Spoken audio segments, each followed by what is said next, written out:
Nandi Hills MP Alfred Keter, together with Madat Saburali and Johnstone Sakwa, were this morning charged with conspiracy to defraud, making a false document, forgery and uttering a false document. The three appeared before Chief Magistrate Francis Andayi, where they pleaded not guilty. The prosecution asked the court not to grant Madat Saburali bond on the grounds that he allegedly possesses an ID belonging to someone else with the same particulars, making it difficult to ascertain his true identity. The magistrate, however, ruled that the allegation of Saburali possessing that ID belonging to another person with similar particulars is not sufficient ground to deny him bond. Keter's lawyer, on the other hand, has asked the court to compel Safaricom to avail in court text messages, conversations between the legislator and the CBK governor as from November 2017.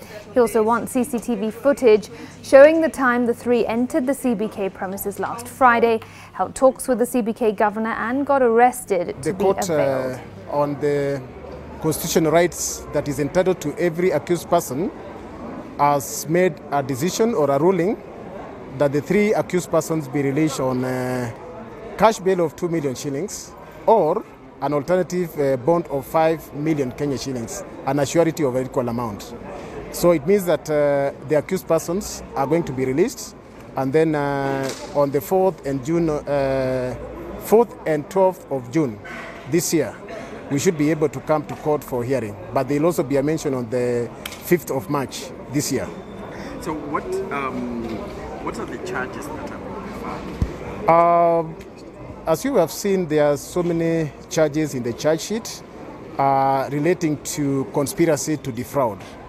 And that is why we raised the issue of the validity or otherwise of the so-called treasury bills, which we also need experts to be able to authenticate, because throughout we had this, we have this view that the prosecution ought to have started it before they even decide to charge the accused persons.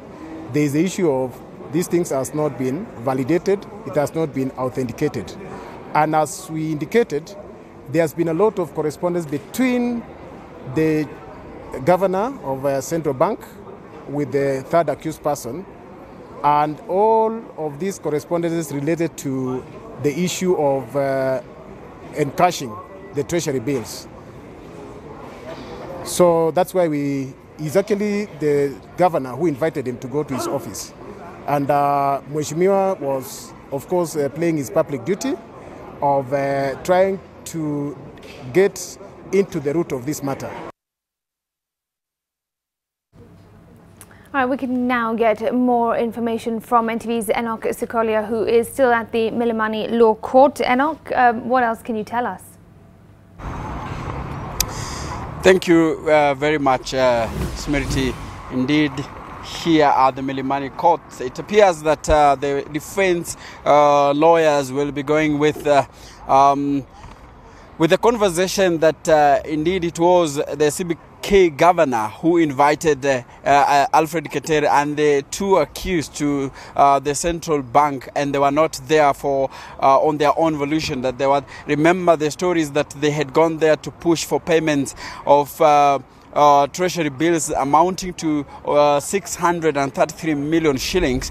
So it's from the submissions that were made by the lawyers representing the three, that is Kimutai Bosek, indeed it shows that they are just going with that the presentation of the matter or the subject that Alfred Keter and the co-accused were there on an invitation by the CBK governor. Remember, that is the reason why they have called or they have requested the court to rule that the government or the CBK produces CCTV footage of the time Keter and the co-accused arrived at the CBK offices the time they had a meeting with the CBK governor, and the conversation, when we talk about the conversation, that is why they want the court to compel Safaricom to produce the data of the phone call conversations between the CBK governor and the three accused. So that rubber stamping the move by the defense or the defense lawyers, that they will be going for the story that indeed it is the CBK governor who asked the three to avail themselves at the offices, and it wasn't that they were there to push for the payment of 633 in terms of treasury bills. So they have been charged with 11 counts, as you earlier said, all of them relating to conspiracy to defraud and forgery. And remember, the hearing will be on the 4th and 12th of June, but the subject or the issue will be mentioned in court on the 5th of March.